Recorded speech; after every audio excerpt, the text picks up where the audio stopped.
All right, so this particular situation is extremely disturbing because it is a telling sign and signal for where we are going, where we're headed, where our economy is headed, where businesses, small businesses are headed, where employees are headed, and ultimately, more than likely, going to be headed towards unemployment.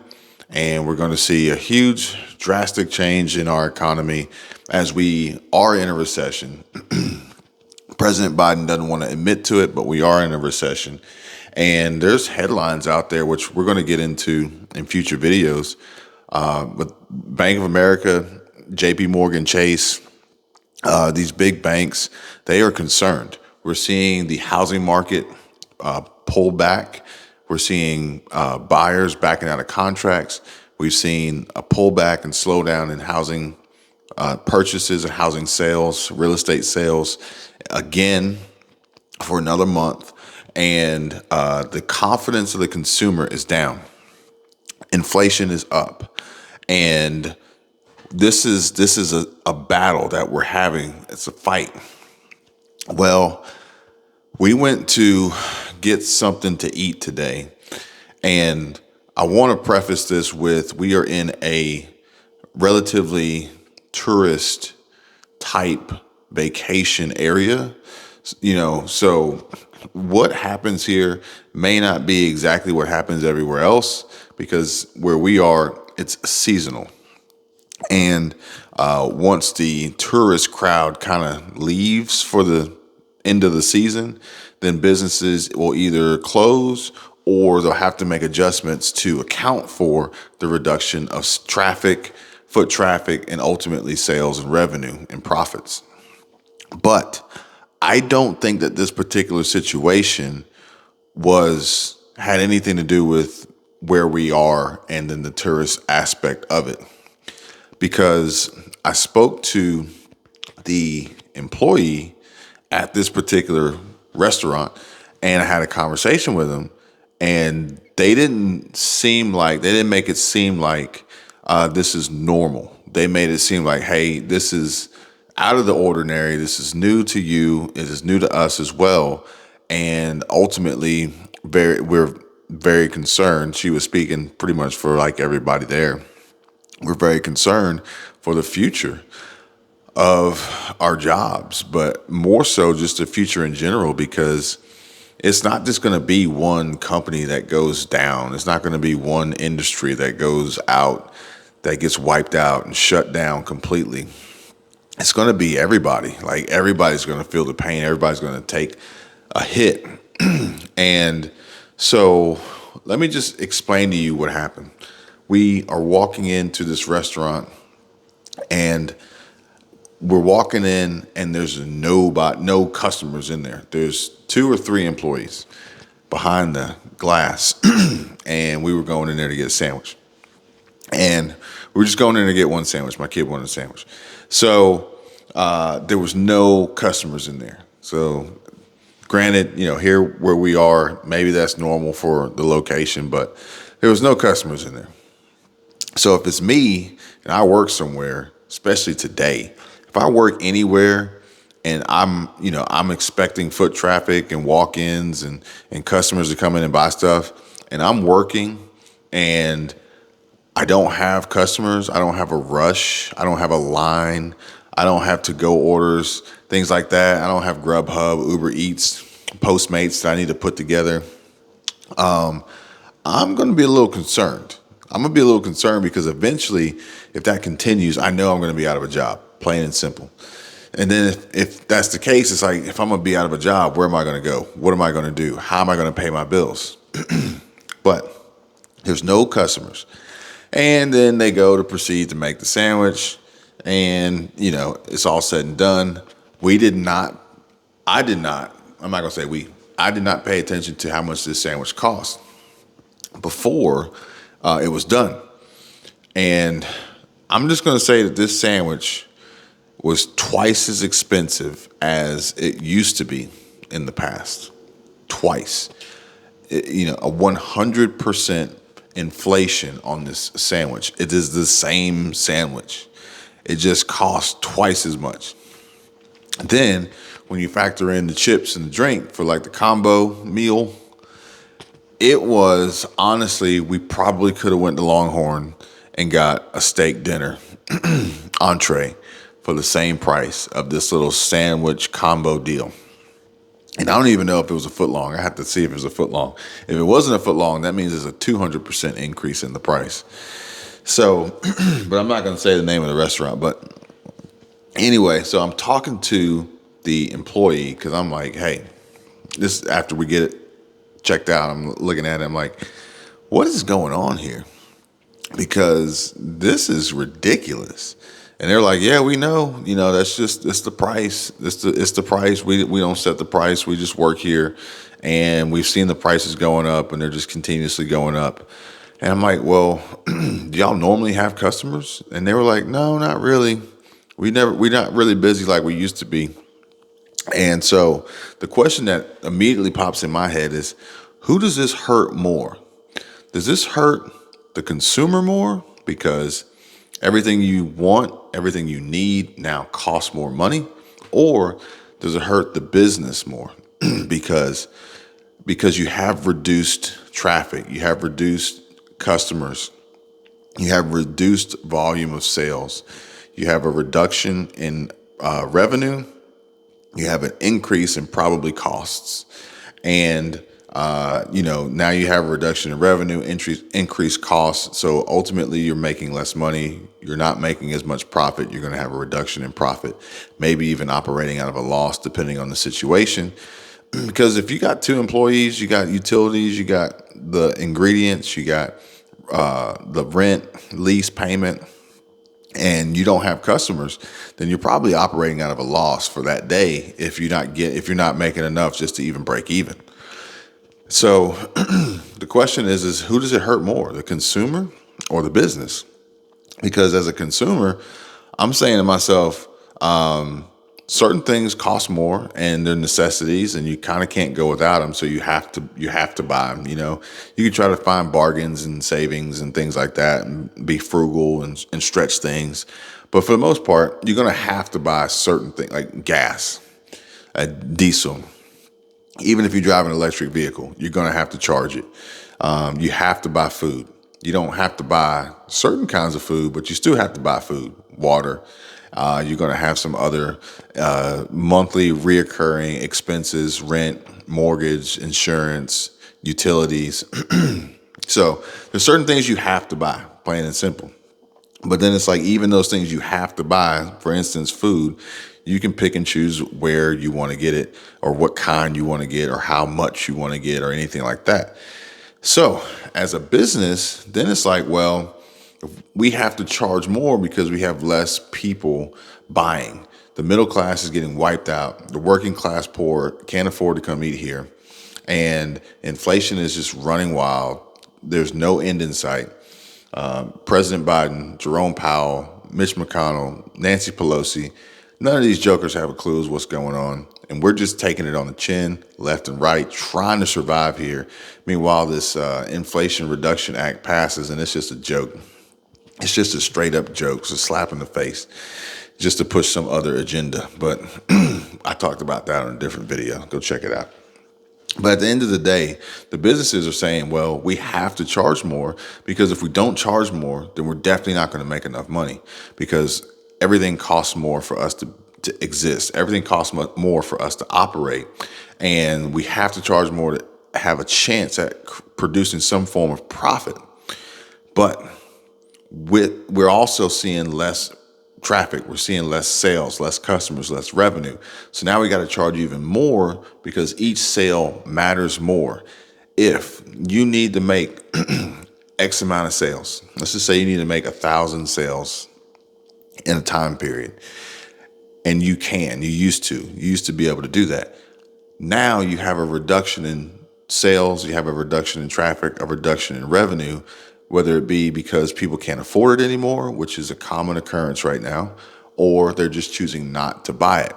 So your 1,000 sales drops down to 500. But if you needed at 1,000 sales to survive and now you're only getting 500, that means you're going to have to charge twice as much to make each sale count towards that 1,000, if that makes sense. I hope I didn't lose you on that one. But if you do that, the customers are already pulling back because of how expensive things were getting. So now the customers pull back, you've lost your sales, you have to increase your price to make up for the lost traffic, lost volume. Now the price is even higher. So the 500 you had are now really considering like, do I really want to buy this? Do I really need this? Do I really want to spend this on this? This is really expensive. And then they stop buying. So now you needed 1,000 sales. You were only getting 500. You doubled your price to make the 500 feel like 1,000. Now the price is too high. So now you're not even getting the 500. Now you're getting like 100. And now you're losing money. Now you're sinking. Now you're in the red. Now you are a failing business headed towards bankruptcy with what are you going to do? So as I'm asking this question, I'm thinking to myself, like, I think the businesses are going to feel the pain more than the consumers as the consumers pull back and quit buying. But with that being said, as the businesses fail, the employees will lose their jobs. The employees are the consumers for other businesses. So as these companies fail and these employees lose their jobs, it will then have the same effect on the consumer inadvertently, because they will be forced to pull back because they no longer have an income from the job, if that makes sense. This is somewhat of like, man, what is that term? If you guys know the term, it's I saw it on Maverick, Top Gun Maverick, where they were in this downward spiral and they couldn't get out of it. Like there was nothing they could do to the jet to get it out of this downward spiral, and ultimately it just crashes. And that's pretty much what we are stuck with right now with this economy, is that in the situations that we're in, there are going to be some businesses out there that are going to lose business, lose their customers because of the increased costs, the inflation, the customers having higher rent prices, higher gas prices. They're getting beat up already, so they're going to change their spending. They're going to adjust their budgets. Then these businesses are going to feel the pain. They're going to have to adjust. That adjustment is going to make the consumers and buyers pull back even more, forcing these businesses to go out of business, forcing those employees to become unemployed, reducing the possibility of these previous employees being consumers for another business, thus hurting other businesses. And this spiral, this continuum just keeps going down until everybody crashes. And not everybody, but for the most part, it will affect everybody, because even if it's like, oh, okay, well, this was a restaurant industry, it's not going to affect the other retail industries. It's not going to affect the clothing industry because it's unrelated. It's food and clothes. But it will, because these employees won't have the money because they don't have the jobs to earn the income to then go buy clothing from retail. So everything is linked together. We're all a part of this supply chain together. And honestly, I hate to say it, but we're barreling towards like an unbelievable scenario of collapse and total failure, which I have more information that I'm putting together on the supply chain, on some new strikes that are in the works or talks about strikes that I'm going to bring to you guys so you can stay updated and informed and try to prepare as best you can for what's coming. But I wish somebody watching this video in the comments could tell me, this is what you're missing, Kevin. This is what you're not seeing. This is what's going to happen. This is how we can fix this. This is why it's not going to be so bad. Because I would love to hear that, and I'd love for everyone else to hear it and be able to share that. But speaking to the employee at this restaurant, they're afraid. I mean, I know I told you guys about talking to an employee at Target the other day, and their sentiment for how they feel about what they're seeing in their stores. And since then, I've actually had somebody reach out to me from Costco and say that they work at Costco and they watched one of my videos where I was telling you about a buddy of mine who worked for Costco and was sharing some information with me, and they confirmed and basically like corroborated his story in the email that they sent me, saying that they work at Costco. And maybe it was an email, maybe it was a comment, but it said, I work at Costco and everything you said was true. So these are just a few, but it's only because I've spoken to a few. I'm pretty sure if I went out and spoke to more, I would probably get the same answers and the same feelings and the same fears and the same worries as school started back up. Parents are worried about what they're going to do with their kids in school, and the cost of kids being in school, and the clothes and the supplies and the field trips and things like that, and the technology. Kids got to have headphones. Like you got to have technology to go to school. And the fact that they could lose their job, or their job could drastically change just so that they can make ends meet, and then how they're going to manage this and juggle this with the kids, especially if they're like a single parent or a single mom or a single dad or something like that. It's like, how are you going to manage this? And then, you got holidays coming up, and, the stores already have an overstock, an oversupply, a surplus of inventory, for the fact that old shipping containers that were sitting on ships waiting to be unloaded, and then sitting at ports waiting to be sorted, and then sitting at the ports waiting to be loaded on trucks, which is another problem that we are facing, where trucks can't get loaded at the ports, and then showing up at these retailers after months or years that they didn't order, or that they didn't want anymore because it took so long because of the supply chain hiccups. Now they have this inventory, which Walmart, Target, I think Macy's was one of them. They've all shared this information previously about all this excess inventory that consumers aren't buying, that they don't want, that's out of season.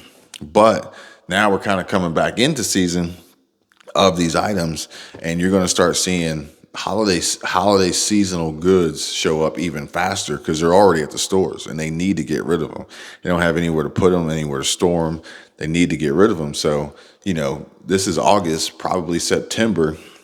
You're going to start seeing a lot of fall stuff, a lot of Halloween stuff. And then October, I wouldn't be surprised if you start seeing Christmas stuff already in October. And with that being said, it's like the holidays are coming, and people are fearful of their income. They're fearful of inflation. They're fearful of the housing market, if they're even going to have a place to stay. And then they're fearful if they're even going to have any money for the holiday season. And with, everything that's piling up every single day, are they even going to have money available for the kids to get them gifts for Christmas? But I just wanted to share that with you guys because I think this is ridiculous. I think we gotta figure out a plan and a solution and put it in place sooner than later, because to see a sandwich that used to be $5 cost more than double. It was more than double. Michelle actually has the receipt, and she's going to tell you guys more about it in detail, as far as how much it costs and things like that. She's going to put a video up tomorrow on preparing for survival, so y'all check that out. But it used to be $5, and now it's like double. And there was nobody in the restaurant, and the employees are fearful that it's going to stay that way, and ultimately they're going to have to close down, and they're going to be out of jobs because people just can't afford it anymore. And it's a damn shame. But I just want to let you guys know, I don't know if you see it in your area. Let me know. Comment below if you've gone out and you've seen not just the grocery stores, but like maybe some of these restaurants where things used to be $3, $4, $5, $6 for whatever the entree or the meal was, and now the price has been jacked up sky high. And it's not even like incremental. It's like double. Let me know if y'all are seeing that. Maybe this is just isolated to me in my area here, and that would actually make me feel a little bit better. But I don't necessarily think that that's the case. But let me know. And I'll bring you guys another update as soon as I can with more information on The ports, we got some jams and some clog ups at the ports and some shipping container supply chain issues, some new strike threats from union workers that could be it. That could like the next big one. That could be it, as well as some information from the banks on how they feel about our economy and where it's going, the stock market, the real estate market, and just some of the other things that we have to work through in order to get through this crazy time. But thank you guys for watching. I appreciate it, and I'll see you guys soon. Take care. Bye.